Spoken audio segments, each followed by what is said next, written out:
Asia में सबसे बड़ा वॉर जोन चीन के दक्षिण और पूर्वी मुहाने पर है, इसीलिए अमेरिका की नजर ड्रैगन से नहीं हटती। एक तरफ ताइवान है तो दूसरी तरफ जापान और साउथ कोरिया। चीन हर हाल में किसी पर कब्जा चाहता है तो किसी के अधिकार क्षेत्र में दखल चाहता है, लेकिन इस बार अमेरिका ने तैयारी बड़े पैमाने पर की है। यही वजह है कि अमेरिका ने सबसे एडवांस युद्धपोत एशिया की तरफ रवाना किया है। लेकिन अमेरिका के खिलाफ संयुक्त एक्शन के लिए तैयारी चीन और रूस में क्यों है, इस युद्धपोत से हलचल इस रिपोर्ट में देखें। फिर यूएस का टेरर, थर्रा जाएगा समंदर।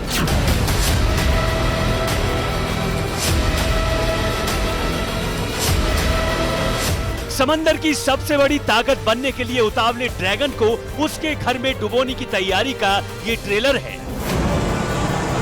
ये वो तबाही है जिसका तोड़ दुनिया में किसी के पास नहीं है। ये है अमेरिका और दुनिया का सबसे बड़ा और सबसे ज्यादा उन्नत युद्धपोत यूएसएस जुम्बाल्ट। अब चौंकाने वाला खुलासा ये है कि यूएसएस जुम्बाल्ट बीजिंग की आशंका को सच साबित करने के लिए धीरे धीरे पूर्वी एशिया की तरफ बढ़ रहा है और समंदर में इस विशालकाय युद्धपोत के आगे बढ़ने से उठी ऊंची लहरें मॉस्को और बीजिंग की बेचैनी बढ़ा रही हैं। लेकिन सवाल है कि मॉस्को और बीजिंग की संयुक्त ताकत आखिर किस आशंका से डरी हुई है? जवाब है महाविनाश। इस आशंका का सबब है यूएसएस जुम्बाल्ट, जो दुनिया का सबसे बड़ा विध्वंसक है। इसकी लंबाई 185 मीटर और वजन 16,000 मीट्रिक टन है, जो 62 किलोमीटर प्रति घंटे की रफ्तार से आगे बढ़ रहा है। इसके अलावा इसे घातक बनाते हैं इसमें लगे हथियार, जिसमें RIM-66 standard missile, RIM-162 evolve sea sparrow missile, PGM-109 Tomahawk missile शामिल है। वहीं सबसे बड़े गाइडेड मिसाइल डिस्ट्रॉयर को अगले साल तक कॉमन हाइपरसोनिक ग्लाइड बॉडी यानी CHGB के काबिल बना दिया जाएगा।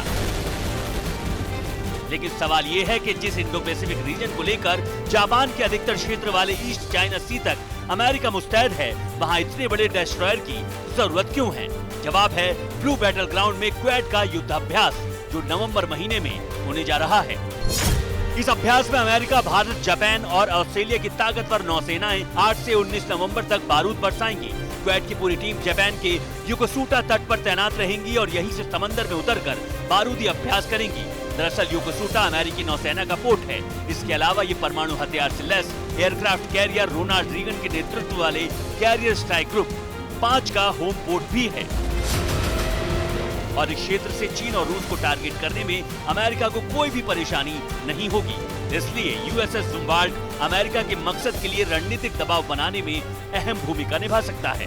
चीन के मिशन 2030 और रूस के प्रोजेक्ट 2035 के लिए पहले से चुनौती बढ़ती दिखा सकता है। जिस यूएसएस जुम्बाल्ट ने रूस और चीन की बेचैनी बढ़ा दी है, उनकी हालत यह जानकर और ज्यादा खराब होगी कि इस श्रेणी में कुल 3 डिस्ट्रॉयर अमेरिका के पास जल्द ही एक साथ नजर आएंगे। इनमें से एक तो सीधे देखिए, इनमें से एक तो यूएसएस जुम्बाल्ट है, दूसरा जो इस वक्त मौजूद है वो यूएसएस माइकल मंसूर है, तीसरा जो है वो यूएसएस लिंडन बी जॉनसन है। अब सोचिए कि जब एक डिस्ट्रॉयर ने रूस और चीन की बेचैनी बढ़ा दी है, तो भविष्य में जब अमेरिका के तीनों डिस्ट्रॉयर एशिया में डिप्लॉय किए जाते हैं, तो फिर इन ताकतवर मुल्कों का क्या होगा? अब सवाल यह है कि अगर अमेरिका यूएसएस जुम्बाल्ट को पैसिफिक रीजन में उतारकर चीन और रूस की बेचैनी बढ़ा रहा है, तो इसकी प्रतिक्रिया क्या हो सकती है? इस सवाल का जवाब 2 जंगी मोर्चों से अलग अलग मिलता है। पहले देखिए जवाब चीन का। यहां पर जैसे ही यूएसएस जुम्बाल्ट के एशिया की तरफ बढ़ने की खबर मिली, चीन ने अपने नए फूजियान एयरक्राफ्ट कैरियर का ट्रायल शुरू कर दिया है। चीन का यह फूजियान एयरक्राफ्ट कैरियर नई पीढ़ी का टाइप 3 कैरियर है।